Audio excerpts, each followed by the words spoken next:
반갑습니다. 제가 5년인가 6년인가 전에 여전도회 5여전도에서부터 8여전도회 헌신예배 때 이 자리에서 한번 말씀을 전한 적이 있습니다. 우리 사람 살아가다 보면은 가장 중요한 것 중에 하나가 인간관계가 아닌가 생각이 됩니다. 제가 계산교회를 알게 된 것은 10년 정도 된 것 같습니다. 장덕수 목사가 저하고 이제 관계가 있는데요. 장덕수 목사께서 장문수 장로님을 소개해서 10년 전에 그때 당시에 장문수 집사님이었죠. 집사님이 아들하고 미얀마에 정탐을 왔습니다. 그때 저희 집에서 주무시면서 며칠을 지냈고요. 그 뒤로 이제 장로님이 선교 1기 선교팀을 데리고 또 미얀마를 왔어요.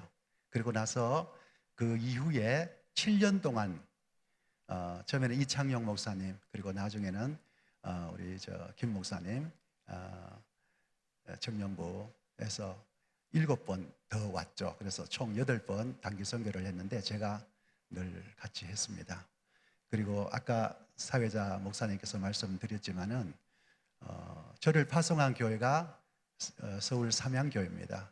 담임 목사님이 김상준 목사님이죠. 그래서 이렇게 따져보니까 서로 얽혀 있더라고요. 그래서 저도 이제 선교제주시 18년째 지금 사역을 하고 있습니다. 미얀마에서 살아보니까 깨달은 게 있어요. 사람 관계는 잘 해야 되겠더라. 늘 깨달아요. 절대 원수를 만들면 안 되고 될 수 있으면 잘 해줘가지고 좋은 관계를 맺는 게 우리 인생을 사는데 아주 중요하다. 그래서 인간관계가 중요하다는 것을 제가 깨닫습니다.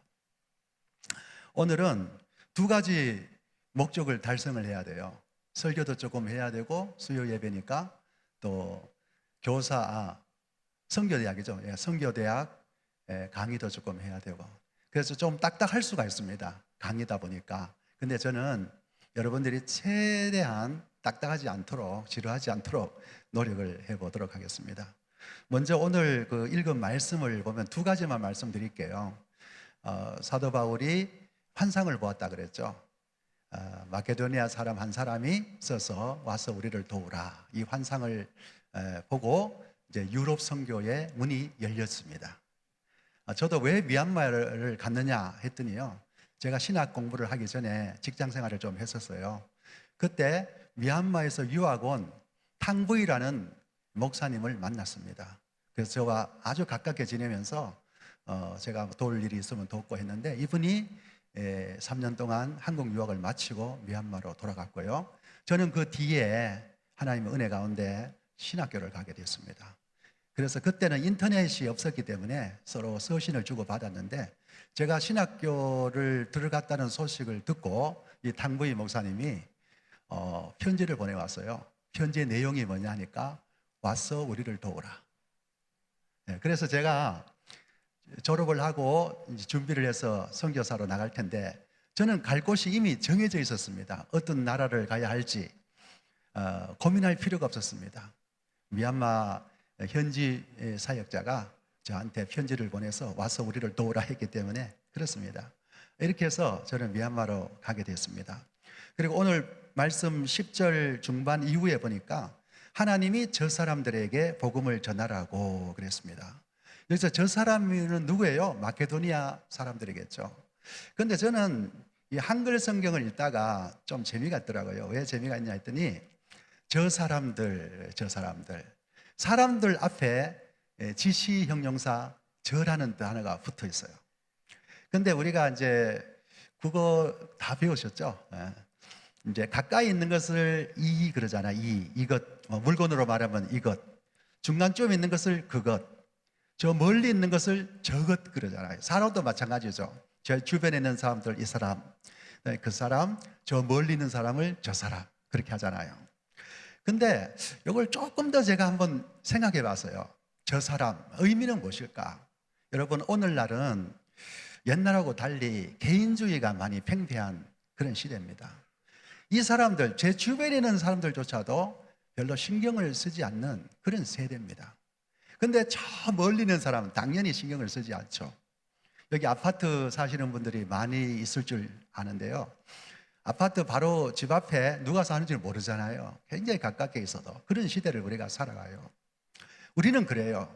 근데 하나님의 입장에서 볼 때는 아니에요. 하나님의 입장에서 볼 때는 우리하고 상관없는 사람도요, 하나님께서 구원하시기로 작정하신 분들도 많고, 또 그 대상이 한국 사람뿐만 아니라 미얀마 사람, 아프리카 사람, 여러 다양한 민족들, 하나님이 구원하시기로 창세전부터 예정하시고 때가 되어 부르는 그런 사람들이 있습니다. 그래서 하나님이 그들을 구원하기 위해서 사람을 보내는데 그 사도 바울이 이제 가게 된 거죠. 여러분, 여기서 제가 잠시 한 가지만 더 말씀드리면요, 우리가 구원을 받아야 하늘나라에 가잖아요. 이 다음에 완성된 하나님 나라에서 영원히 살 텐데, 하나님이 구원하는 방법이 여러 가지가 있을까요? 한 가지밖에 없을까요?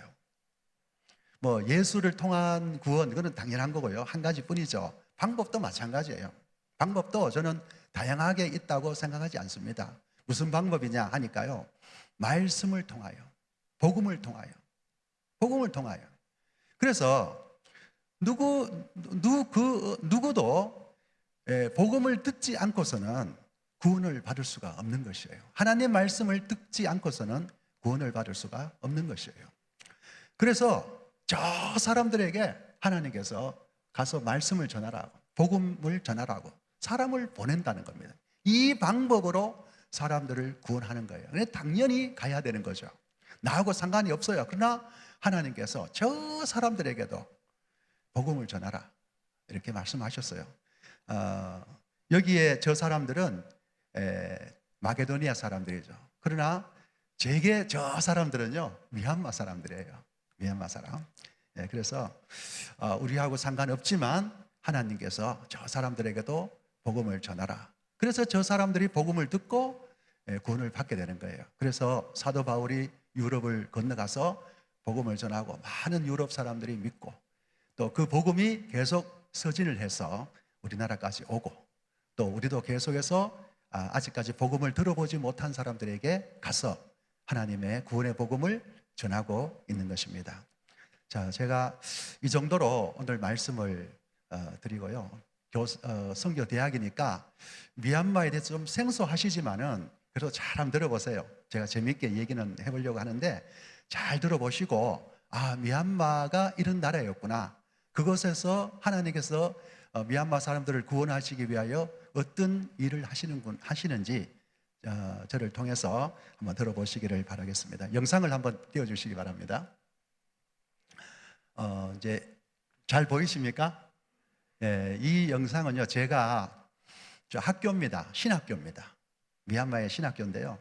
제가 2005년도에 파송을 받고 2007년부터 신학교를 하기 시작했습니다. 물론 제가 혼자 하는 게 아니고 여러 선교사님들이 힘을 합쳐서 하고 있는데요.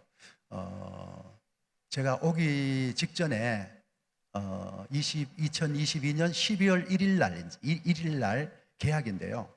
우리하고 좀 다릅니다. 12월 달에 개학을 해요. 개학을 하고 입학식을 하고 사진을 찍었어요. 학생이 저기 다 있는지는 좀 빠진 애들도 있는 것 같은데 합쳐서 당시에 98명이었습니다. 지금은 5명 정도가 줄어서 현재 93명의 학생들이 있는데 입학식 끝내고 사진을 찍었습니다. 그러면 보니까 어때요, 여러분들? 나중에 사진이 또 있어요. 그때 한번 얼굴을 보시고 우리 한국 사람하고 별반 차이가 없어요. 넘겨주세요. 오늘은 이제 말씀을 제가 간단하게 말씀드렸고, 그 다음에 이제 미얀마의 현실, 그리고 종족 분포, 종교 현황, 또 버마족은 어떤 종족인가, 왜 버마족에 선교 초점을 맞춰야 하는가, 버마족 선교를 위한 방안은 어떤 게 있는지 대해서 짧은 시간이지만 강의를 하도록 하겠습니다. 넘겨주세요. 그것도 넘겨주세요. 미얀마에 대해서 여러분들 조금 아시면 좋겠습니다. 먼저 역사적으로 쭉 한번 보면요, 미얀마가 1886년부터 1947년까지 대략 보니까 몇 년이에요? 한 60 몇 년 좀 넘죠. 이 기간 동안에 영국 식민지로 있었습니다. 물론 1886년 이전에도 야금야금 이제 영국이 식민지를 지배했는데 완전히 미얀마 전체를 식민지 지배한 것은 1886년이고요. 그 전부터도 사실은 일부 지역이긴 하지만 영국이 지배를 했었습니다. 그런데 1948년도에 이제 독립을 하게 됩니다. 그러고 나서 우누라는 초대 수상이 다스렸는데요. 이 사람이 문제는 제가 미얀마를 연구를 해보니까 우누가 그 미얀마라는 나라를 불교 이념에 바탕을 둔 사회주의, 불교 사회주의 나라를 건설하기 위해서 애를 썼어요. 그리고 실제로 1960년도에 어떤 법안을 의회에서 통과를 시켰냐면은 불교를 미얀마의 국교로 하자. 미얀마의 종교는 불교다. 이것을 아예 법에다가 명시를 해서 미얀마 국교화를 실현을 시켰습니다. 잠시지만요. 웬만한 그 근대 국가는 헌법에 종교의 자유가 다 명시되어 있습니다. 미얀마도 마찬가지입니다. 지금 현재는. 그런데 불교를 그 나라의 미얀마의 국교로 하자라고 했던 사람이에요. 이것 때문에 소수 종족들 그리고 타 종교를 믿는 사람들이 들고 일어나고 시끄러우니까 그 이후에 네윈이라는 군인이 장군이죠. 네윈 장군이 쿠데타를 일으켰어요. 1962년 3월 2일 날 쿠데타를 일으켜서 1910년까지 50년 동안 정확하게 50년 동안 군사 독재를 했어요. 50년 동안 군부 독재를 했어요. 이때 국가가 굉장히 가난하게 되었습니다. 이상하게 군부 독재를 하니까 나라가 더 가난하더라고요. 독재를 하다 보니까. 그래서 1987년에는요. 세계에서 유엔이 발표합니다. 세계에서 10대 빈국, 가난한 나라 10대 빈국 속에 미얀마가 포함이 되어 있었어요.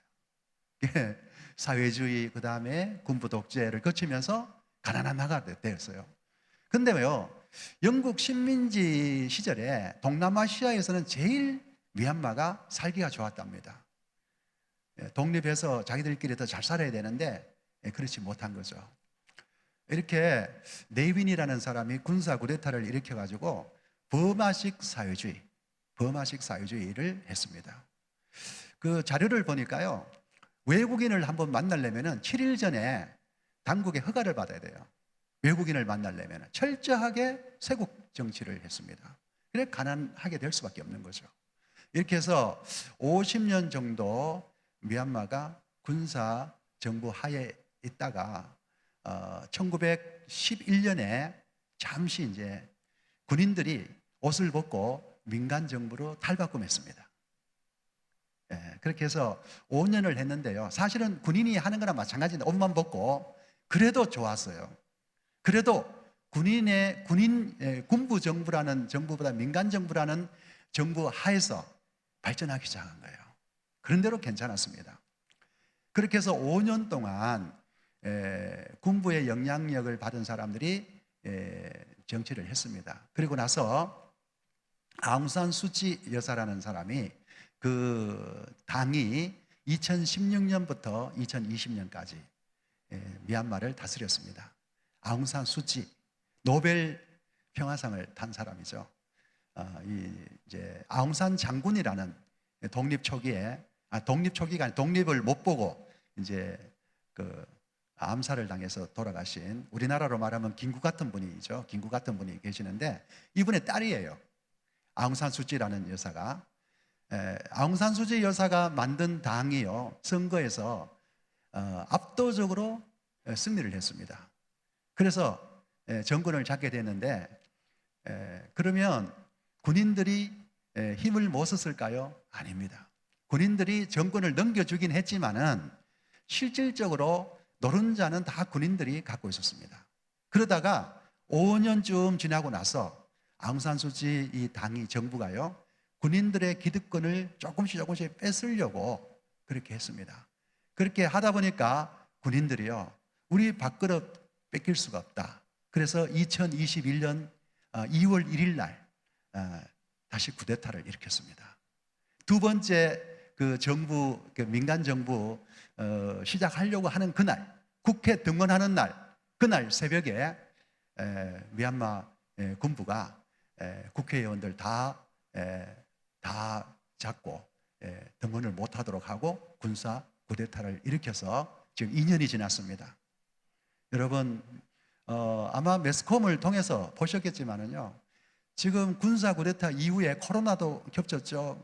2년 동안 더욱더욱 힘들어졌습니다. 얼마나 힘들어진지 몰라요. 미얀마 사람들의 삶이 굉장히 궁핍해졌습니다. 그래서 지금 밑에 보니까 군사정권 및 민주정부의 실정으로 정치적 혼란 및 가난, 지금 굉장히 혼란하죠. 종족들끼리 종족 반군들이 정부군하고 싸우고, 또 반군들이 정부의 주요 인사들 암살을 하고, 또 가난하다 보니까 좀도둑이 많이 생겨나고 강도들이 생겨나고, 지금 미얀마가 그런 상황 가운데 있습니다. 그런데 역설적으로요, 지금이 선교하기가 가장 좋은 때입니다. 제가 그것은 나중에 말씀을 드리도록 하겠습니다. 넘겨주세요. 미얀마의 종족이요, 135개의 종족이 있어요. 135개. 정부 공식 발표입니다. 우리 대한민국은 단일 민족이잖아요. 한 민족밖에 없지만은 미얀마는 135개 민족이 있는데, 그 중에서 버마족이 68%가 됩니다. 버마족. 그래서 오늘의 주제가 버마족 선교 방안 아니겠어요? 버마족. 버마족은 어떤 사람이냐? 미얀마라 그런다 그러면은 135개 종족을 다 포괄하는 개념이고요. 그러나 오늘의 주제는 버마족이거든요. 버마족이 3분의 2, 인구의 3분의 2를 차지하고 있고, 그 다음에 이제 샨족, 까렌족, 몽족, 거야, 친, 까친, 라카인 등 주요 종족은 7개가 있고, 저기서 파생된 종족까지 합치면 135개가 돼요. 그리고 버마족은 주로 7개 도를 중심으로 분포되어 있고, 소수 종족들은 각 종족 명칭이 반영되어 있는 7개의 주에 분포해서 살고 있습니다. 쉽게 말하면 버마족은요, 평야지대에서 주로 살아요. 그리고 소수 민족들은 산지에서 주로 살고 있습니다. 그리고 종족 간의 갈등 및 투쟁이 독립 이후에 끊임없이 지속되고 있습니다. 넘겨주세요.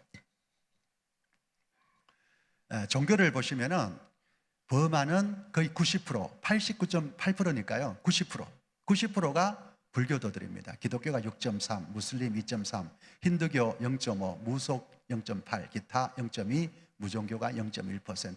압도적으로 불교가 많아요. 그리고 불교도 우리나라 불교하고는 좀 달라요. 우리나라 불교는 대중불교거든요. 근데 미얀마 불교는 소승불교입니다. 개인 해탈에 중점을 둡니다. 개인 해탈. 그러니까 다른 사람 신경 안 써요. 그래서 미얀마에서 제가 생활을 하다 보니까 좋은 점이 있고 안 좋은 점이 있는데, 저희들이 선교사잖아요. 그리고 선교사는 선교사 비자를 받고 들어가는 게 아닙니다. 비즈니스 비자를 받고 들어가거든요. 그러니까 비즈니스를 해야 돼요, 저희들은. 근데 선교를 하잖아요. 근데 미얀마 사람들이 다른 사람 일에 별로 신경을 안 쓰다 보니까 우리를 뭐 고발한다든가 별로 그런 게 없었어요. 그 점은 좋아요. 또 한편으로는 다른 사람의 신경을 안 쓰다 보니까 우리 기독교의 사랑 서로 나누고 섬기고 하는 그런 정신이 좀 부족하죠. 아니, 미얀마에 보니까 절에서 가난한 사람들을 많이 돌보던데, 그러죠. 사실입니다. 그런데 불교 이론을 잠시 얘기하면, 불교 이론 중에 불교에서 말하는 그 구원이라는 건요, 이제 해탈이라고 해요. 해탈. 무로 돌아가는, 그러니까 아무런 어떤 그 존재가 없는 곳으로 돌아간다는 게 그 불교의 구원관이거든요. 근데 그 구원을 위해서는 어떻게 해야 되느냐? 업적을 쌓아야 돼요. 공적을 쌓아야 돼요. 까르마라 그래요.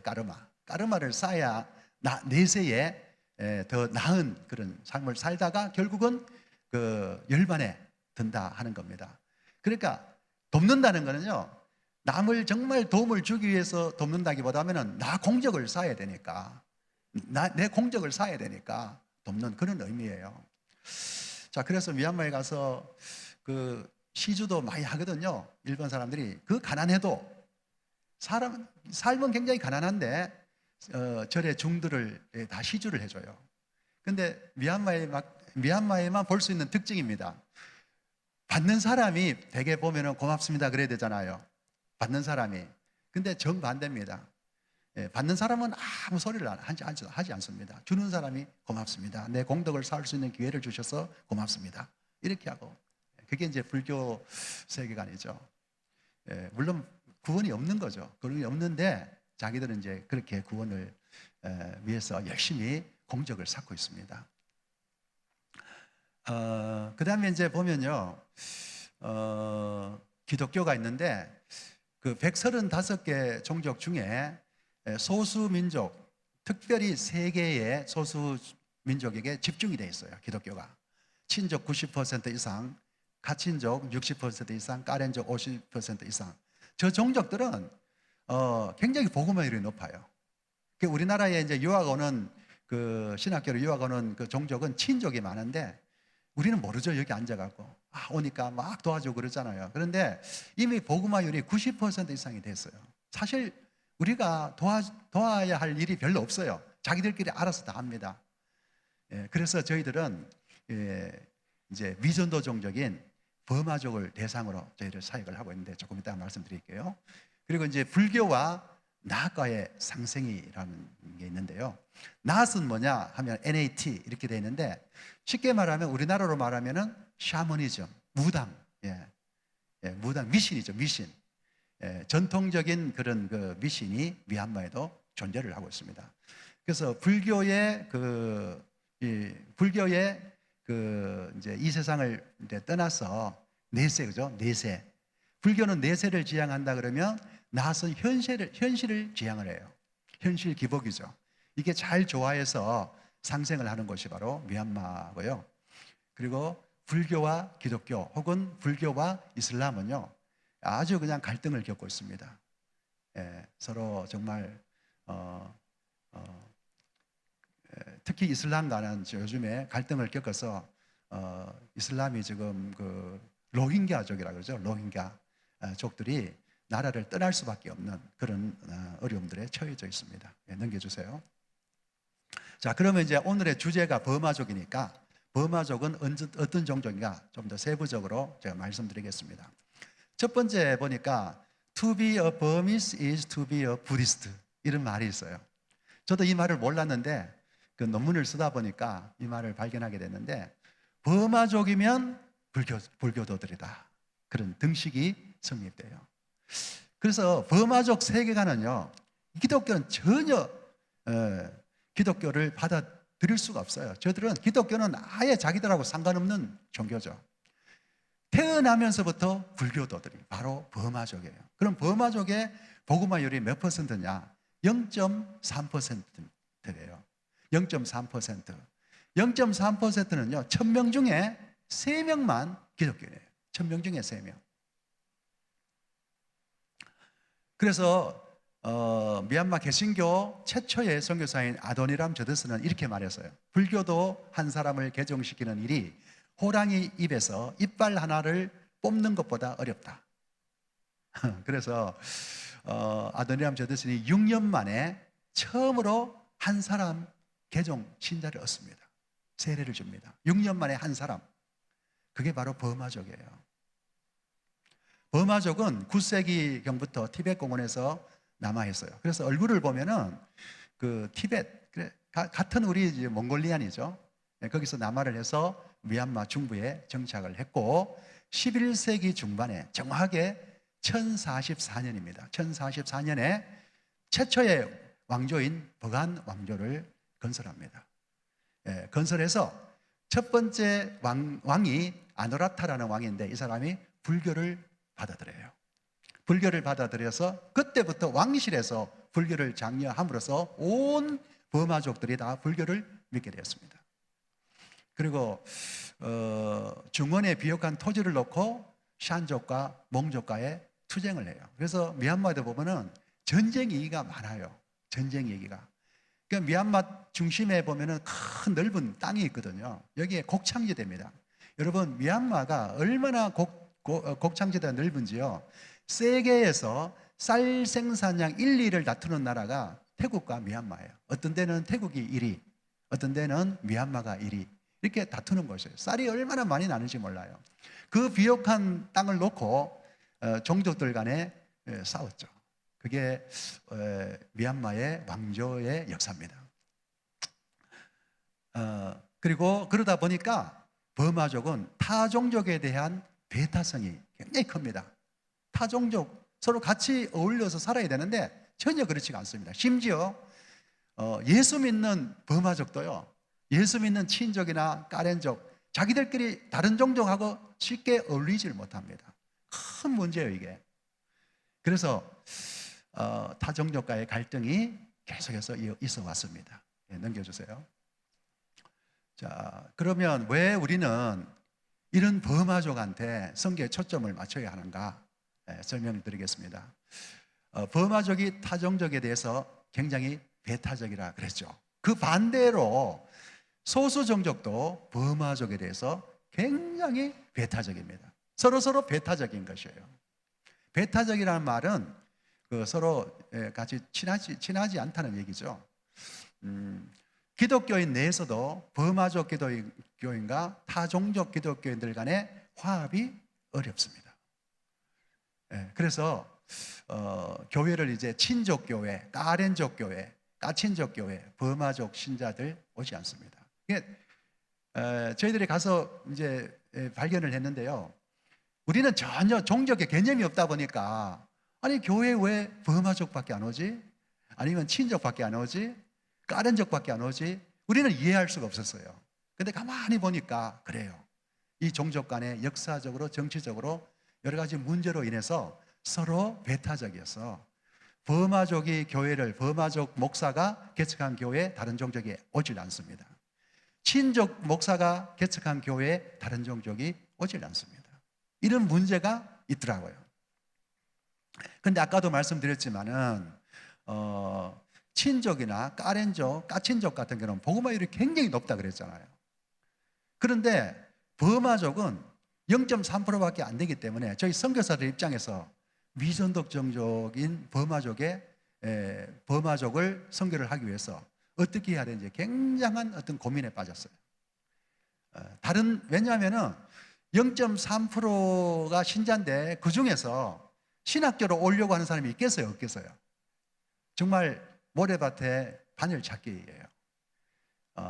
근데 저희들은 이제 친족이나 까렌족, 까친족은 복음화율이 높으니까 이 사람들 자기들끼리 다 알아서 하니까 우리는 버마족에게 초점을 맞춰야 되겠다 하는 겁니다. 여러분, 버마족 솔직히 말해서요, 제가 겪어보니까 매력이 없어요. 사람들도 게으르고, 그리고 얼마나 분리가 심한지 몰라요. 예를 들면 저희 집에 뭐 사람이 필요해가지고 미얀마 굉장히 가난하다 보니까 요즘에는 운전사도 좀 써주자, 도우미도 좀 써주자. 저희들 도움이 필요 없어요. 그런데도 취직할 데가 없으니까 뭐 몇 시간으로 좀 써라, 그리고 월급을 좀 줘라, 이런 지금 분위기예요. 그래서 쓰는데 까렌족들을 주로 불러요. 버마족 안 불러요. 버마족들 게으르고 속이고 그래요. 매력이 없어요, 별로. 그런데 여러분, 아까도 제가 말씀드렸지만은요, 버마족은 정말 그야말로 저 사람들이에요. 근데 하나님께서 이런 버마족에게도 복음을 전하라는 거죠. 우리 선교사가 이미 복음화된 종족들을 위해서 일을 한다면은 선교적인 낭비가 아니겠어요? 그래서 버마족에게 저희는 타겟을 맞춘 겁니다. 맞춰서 제가 이제 신학교를 조금 있으면 더 얘기하겠는데, 신학교를 하잖아요. 그러면 버마족 학생들을 모집을 해와야 돼요. 버마족 신자 찾기도 어려운데 버마족 신학교 오겠다는 버마족 청년들을 찾기란 더욱더 어려운 거죠. 그런데 저희들은 여기에 도전을 했습니다. 결국 버마족을 복음화시키기 위해서 버마족 목회자를 길러내야 한다는 결론에 이르러서 저희들이 사역을 이제 하고 있거든요. 한번 넘겨주세요. 버마족 선교를 위한 방안. 그래서 여기서부터 제 이제 현장에서 미얀마 현지에서 직접 18년 동안 제가 사역한 것을 중심으로 해서 또 제가 몸담고 있는 신학교를 중심으로 해서 버마족 그 선교에 대해서 말씀을 드리겠습니다. 넘겨주세요. 제가 몸담고 있는 이제 사역하고 있는 학교는요, 미얀마 개혁 장로회 신학교입니다. 우리 청년 2부에서 벌써 8번 단기 선교를 와서 우리 학교에 와서 많이 이제 섬기고 또 학생들과 함께 교제도 하고 그랬습니다. 넘겨주세요. 신학교를 소개하면 2007년 12월 4일 제가 이제 가서 2년 후에 학교를 열었습니다. 그래서 지금 현재는 신학과 4년제 과정, 유아교육과 2년제 과정, 석사과정 3년제 과정 열어서 학생이 지금 93명이 있고요. 신학과를 졸업한 학생이 한 90명 정도, 그리고 졸업해서 교회를 개척했는데 47개 교회 개척을 했습니다. 넘겨주세요. 버마족 중심의 신학교입니다. 저희 학교가 큰 2가지 특징이 있거든요. 하나가 뭐냐면은 버마족 중심의 신학교. 제가 이제 설명을 했기 때문에 어느 정도 이해가 가시죠? 왜 버마족을 해야 되는지. 버마족 예수 믿는 사람이 별로 없다 보니까 저희들이 버마족 중심의 신학교를 할 수밖에 없었던 거죠. 저희들은 그 설립 초기부터, 개교 때부터 버마족 학생을 길러내기 위해서 혼신의 힘을 다해왔습니다. 그래서 신학과 출신인 60%가 버마족 사역자고요. 졸업생, 현재 목회하고 있는 졸업생 60%가 버마족이에요. 그래서 버마족 교회가 버마족을 교회로 이끌어들이는데 큰 역할을 담당하고 있어요. 이런 신학교가 없습니다. 통계로 보면은 한 200명 정도 모이는 미얀마에서 가장 큰 신학교가 있습니다. 버마족이 5명밖에 없어요. 저희들은 60%니까 100명에 60명 아닙니까? 그잖아요. 이런 신학교가 없습니다. 이것 때문에 제 혼자 하는 게 아니에요.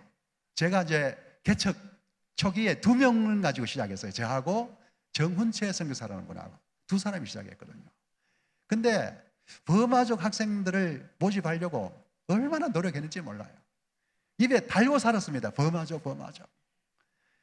그래서 버마족이 사실 매력이 없는데도 불구하고 우리가 볼 때는 버마족 학생을 최고로 치고, 다른 종족 학생들한테 좀 이해를 해달라고, 너희들은 이미 복음화 일이 높지 않냐, 버마족 우리가 이렇게 하지 않으면 어떻게 저들을 구원할 수 있느냐, 좀 이해를 해달라, 이렇게 해서 버마족 중심으로 지금까지 해왔어요. 넘겨주세요. 그리고 또 한 가지 큰 특징은요, 협력사역의 모델입니다. 여러분, 저희 신학교는 현재 교수만 한 과목 이상 가르치는 협력하는 교수까지 포함해서 27명이 함께 하고 있고요. 그 다음에 교회를 개척하잖아요. 근데 미얀마가 너무 가난하다 보니까 교회를 개척해 놓고 자립할 때까지 돌봐줘야 되잖아요. 목회자들 생활비를 줘야 되잖아요. 그렇지 않으면 할 수가 없어요. 미얀마가 가난하다 보니까. 그러다 보니까 한 사람이 다 할 수가 없어요. 근데 뜻을 같이 하는 사람이, 처음에는 두 사람 시작했지만은 28가정이 모였습니다. 그래서 지금 저희는 신학교도 같이 협력하고 신학교 졸업하고 교회를 개척을 했는데 이 교회를 다 조직화시켜서 교단을 만들었어요. 47개가 교단이에요. 그래서 교단에 같이 신학교와 교단을 합쳐서 협력하는 선교사 가정이 28개 가정이 된다는 거예요. 그런데 여기 이름도 좀 나와 있고 한데 저는 이제 학장을 맡고 있어요. 현재는 학장을 맡고 있는데 협력이 쉬워요, 어려워요? 마음이 맞으면 협력이 잘 되고 마음이 안 맞으면 협력이 깨집니다. 그래요, 안 그래요? 근데 우리나라 사람들이 예를 들면은 어떤 그 사업을 하는데 동업을 한다. 잘 돼요, 안 돼요? 잘 돼요?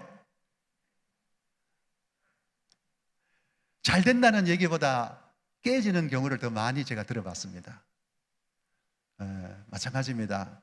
선교사들도요. 선교사들은 어쩌면 더 할지 몰라요. 왜냐하면 선교사쯤 되면 그래도 배울 만큼 배웠잖아요. 한국에서 다 신학 대학원을 졸업하고 목사 안수를 받고 이렇게 해서 선교사로 나갔잖아요. 똑똑한 사람들이 많아요. 협력하기가 쉽지 않아요. 근데 저희들은 협력을 해요.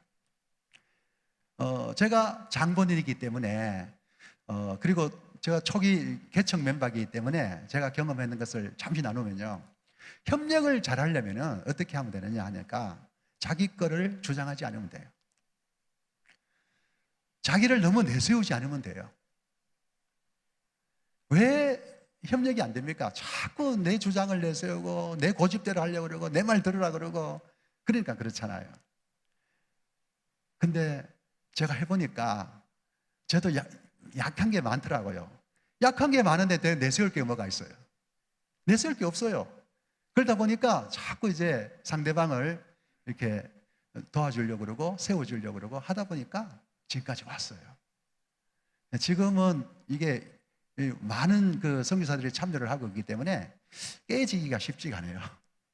당연히 안 깨져야 되겠고요. 넘겨주세요.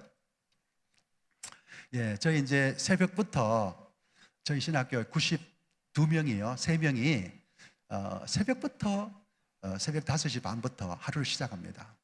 새벽 기도가 5시 반부터 7시까지 1시간 반 동안인데요. 절반 정도는 말씀을 서로 나누어요.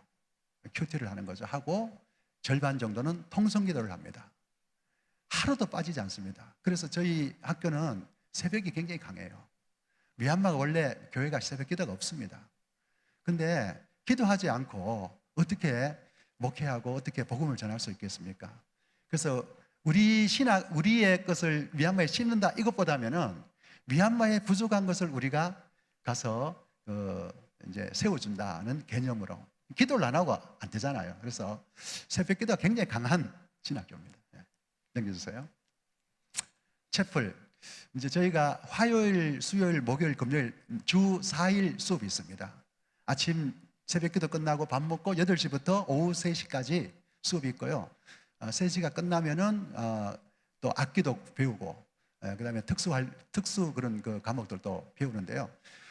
첫 번째 시간하고 두 번째 시간 사이에 약 1시간 정도를 저렇게 매일 예배를 드려요. 예배를 드려. 신학교가 참 고달프거든요. 새벽 5시 반부터 새벽 기도 해야죠. 매일 예배를 드려야죠. 공부해야죠. 이게 신학교예요. 우리 다 겪었거든요. 채플 보면은 다 흰옷을 입었죠. 매일 저렇게 입는 건 아니고 화요일하고 금요일은 너희들 흰옷을 교복처럼 이렇게 입고 와라 해갖고 예배를 드리는 모습입니다. 넘겨주세요. 이제 저희가 아까 그 졸업생들이 47개의 교회를 개척했다 그랬잖아요. 이제 통계를 제가 잠시 알려드릴게요. 저희가 이제 2사람이 신학교를 시작했지만 이게요 커져갖고는 이제 졸업생이 배출되고 나가서 교회 개척을 하고 하다 보니까 교회가 47개가 됐는데요. 현재까지 저희가 목사 안수를 14명에게 줬습니다. 그래서 저희 교단은 목사가 14명, 그리고 강도사가 13명, 전도사가 18명, 그리고 47개 교회의 어른 성도수가 2,100명, 어린이 성도수가 2,500명 이렇습니다. 그러니까 제가 너무너무 감사한 거는요, 정말 나도 모르게 하나님 참 인도함을 받아 미얀마에 와서, 물론 뭐 미얀마 생활이 그렇게 순탄하지는 않아요. 가난하고 또 전기도 안 좋고 그러다 보니까 그러는데 열매가 많아요. 지금 제가 아까 미얀마 어렵다 그랬지만은요, 불편한 거는 사실이에요. 전기도 하루에 지금 12시간 나가거든요. 24시간 중에 절반이 나가요. 그런데 사역이 잘 돼요. 복음 전하기가 좋아요. 선교 사역이 잘 돼요. 그래서 저희들은 이 기회를 놓치면 안 된다. 이 기회를 놓치면 안 된다. 그런데 선교사들이 단독으로 할 수 있습니까? 한국 교회 다 후원 아래서 이루어지잖아요. 계산교회도 마찬가지고요. 그런데 어린이들 보십시오. 그 율동 경연대회가 얼마 전에 제가 오기 직전에 있었는데, 예선은 애들이 하도 많아가지고 예선은 각 지역별로 노회별로 했고요. 거기서 본선에 진출한 팀만 12개 팀을 진출한 팀만 모여가지고 율동 경연대회를 해요. 미얀마 애들이 말을 잘 듣습니다. 그리고 굉장히 보면 부끄러운데 수줍음도 많이 타고 그래요. 근데 안 그래요. 와, 율동을 얼마나 잘하는지 몰라요. 좀 넘겨주세요. 찬양 집회 보십시오. 청년들이 주일 예배 끝나고 오후에 우리 다 교회 47개 교회 청년들이 모여서 찬양 집회를 하자 가끔씩 해요. 근데 저기가 저희들이 아까 그 예배드리고 새벽기도 했던 강당이거든요. 저 강당에 저런 식으로 들어가면 350명까지 들어가요. 더 이상 들어갈 수가 없어요. 그래서 지금은 운동장에 아예 풋살장을 짓고 있습니다. 풋살장 아세요? 예, 지붕이 있는 축구장, 간이 축구장이죠. 평소에 축구를 하고 그리고 대형 집회를 할 수 있도록 지금 건축을 하고 있습니다. 예, 넘겨주세요. 이제 일기 입학생, 제가 왜 일기 입학생 사진을 따로 올렸냐면은 저기에 앉아 있는 이제 학생이 16명인데요. 그 16명으로 시작을 했어요. 버마족이 대부분이에요. 저기 앉아 있는 학생 중에 버마족이 저 때는 70% 정도 됐습니다. 더 많았어요. 저희들이 이제 16명이 입학했는데 졸업을 9명이 했습니다. 지금 대부분 다 목사 안수를 받았습니다. 얼마나 잘하는지 몰라요. 교회마다 성도들이 지금 많이 이제 미얀마 어렵다 보니까 의지할 데가 없다 보니까 교회로 몰려오는 거예요. 성교하기가 너무 좋아요. 저 친구들이 올 때는 심지어 저기는 죄송한 얘기지만은 불신자도 있었습니다. 여러분, 불신자가 신학교 온다? 말도 안 되잖아요. 근데 지금 왼쪽에서 여러분 보시기에 왼쪽에서 두 번째 저 친구가 좀 뻥이 세요. 뻥이 센데 여기 오면은 한국 보내준다더라. 뭐 이런 식으로 해서 데리고 왔어. 몇 명은 정말 불신자였거든요. 와서 보니까 축구장에 잔디가 쫙 깔렸는 게 너무 좋더래요. 축구 뭐 갈 데도 없고 사실 취직도 안 되고 그러니까 뭣도 모르고 왔어요. 왔는데 지금은 너무너무 훌륭한 목사가 됐어요. 이렇게 하나님께서 역사하시더라고요. 버마족이 대부분이에요. 예, 넘겨주세요. 이기생 역시 버마족이 많아요. 예, 넘겨주시고, 예, 졸업식, 예, 넘겨주시고. 자, 아까도 말씀드렸지만 신학교 졸업하고 교회가 하나, 둘, 셋 이렇게 늘어나다 보니까 이제 교회를 조직화해야 되겠다. 그래서 교단을 만들었어요. 우리 합동교단이 교회가 12,000개 정도 되잖아요. 근데 저희들은 47개 교회가 지금 교단이에요.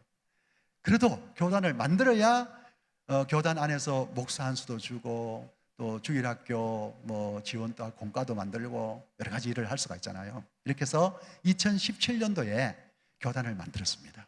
예. 넘겨주세요. 그리고 재교육을 졸업을 해도요 철저하게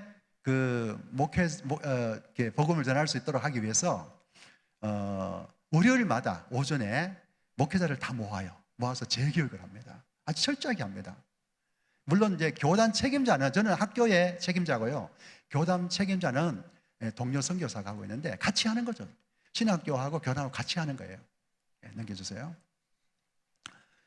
주일학교 넘겨주시고 청년들이 와서 단기 선교 하고 있는 모습이죠. 넘겨주시고 제가 이제 강의 이렇게 하다 보니까 시간이 한정이 돼서 많이 얘기를 못했지만은 어쨌든 저희들은 그렇습니다. 제 사역은 버마족에 초점을 맞췄어요. 이제 정리를 한번 해보겠습니다. 미얀마에 여러 종족이 있다고 그랬죠. 135개. 그 중에서 최대 종족이 버마족이에요. 이 버마족은 날 때부터 불교도들입니다. 그러니까 중간에 만약에 불교를 버리고 기독교를 개종을 했다. 이게 어떤 것을 의미하냐면요. 가족을 버리는 거나 똑같습니다. 부모를 버리는 거나 똑같아요. 근데 이것을 감수하고 기독교인이 된다는 거 보통 용기 아니면은 할 수가 없어요. 이게 버마족이에요. 그리고 버마족은 옛날부터 다른 종족들과 싸우면서 다른 종족하고 어울려서 국가를 건설하려고 하지 않았습니다. 우리가 숫자가 많으니까 너희들이 따라와라. 너희들이 따라와라. 우리 방식으로 너희 따라와라. 그렇게 해서 미얀마 연방이 구성이 됐거든요. 미얀마의 공식 명칭은 The Union of Myanmar, The Republic of the Union of Myanmar. 유니온이라는 것은 여러 민족이 합쳐서 하나가 됐다는 뜻 아닙니까?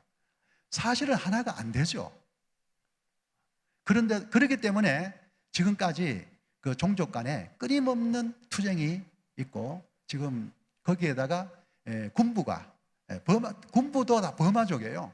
버마족이 다스리면서 군부가 다스리면서 소수 종족들하고 전쟁 아닌 전쟁을 지금 치르고 있습니다. 자, 그런데 이런 버마족, 복음화율이 0.3%밖에 안 되는 이런 버마족들한테도 하나님께서 가서 복음을 전하라는 거예요. 그래서 선교사들이 많이 왔어요. 지금 미얀마에 선교사가 얼마나 많이 왔느냐 하면은 280가정이 왔습니다. 280가정이면 애들까지 합치면 한 1000명 정도가 미얀마에서 선교사 내지 선교사 가족이에요. 근데 이들이 다 나름대로 사역을 하고 있는데요. 뭐 어떤 분은 거원도 하고 어떤 분은 이런저런 사역을 하는데, 저희들은 버마족을 구원하기 위해서, 다른 종족이 하지 못하는, 그래서 버마족 목회자들을 길러서 버마족 교회를 개척하게 하고 버마족들을 복음으로 구원시키기 위한 그런 사역을 저희들이 하고 있습니다. 너무 참 아쉽네요. 제가 한 40분 정도 한 것 같은데 40분 정도 해서 제가 마무리 짓고 마치도록 하겠습니다. 어쨌든 계산교회가, 저도 계산교회를 벌써 10년 정도 이제 알게 되면서 오시는 목사님들한테 이런 얘기를 했어요. 미얀마에도 선교사를 보내라. 계산교회 이름으로 선교사를 보내달라. 또 그리고 계산교회가 교회도 좀 지어라. 그랬어요. 저희들이 이제 합동교단이 대한민국에서 제일 크잖아요. 그러다 보니까 좋은 점은 교회를 지으라고 헌금을 해주시는 그런 교회들이 들어 있어요. 근데 참 이상한 것은 어떤 한 교회에서 우리 교회 이름으로 그냥 짓겠다 그래요. 그런데 그래서 물어봐요. 교회 하나 짓는데 얼마입니까? 그래요. 얼마 듭니까? 여러분 놀라지 마십시오. 미얀마도요 만만치 않습니다. 그 미얀마는 모든 공산품이 다 수입을 해야 들어오기 때문에 공산품이 굉장히 비싸요. 건축 자재가 굉장히 비싸요. 땅을 사고 건축을 하는데 한 5천만 원 정도 들어갑니다. 그러면 그 다음부터는 연락이 없어요. 그래서 그러지 마시고 A 교회에서 한 1,000만 원 하면 또 B 교회에서는 뭐 또 1,000만 원, 이런 식으로 해서 여러 교회가 모아서 하면 좋지 왜 한 교회가 다 하려고 그러고 한 교회 이름을 내려고 그러느냐. 그게 우리 한국 그 사람들의 병폐 아니겠습니까? 십시일반 같이 하면 되거든요. 아직도 미얀마에는 복음을 들어보지 못한 사람들 많고, 특별히 버마족들은 불교 위에 다른 종교는 받아들이지 않는 그런 사람들이기 때문에 저희가 그런 사람들에게 복음을 전하기 위해서 지금 애를 쓰고 정말 고군분투하고 있습니다. 여러분들이 함께 기도해 주시고 또 지금까지 동참을 잘 해주셨는데 동참을 계속해서 해주시고 또 가능하면 선교사를 또 보내주시고 교회도 좀 세워주시고 했으면 좋겠습니다. 말씀을 마치겠습니다. 기도하겠습니다.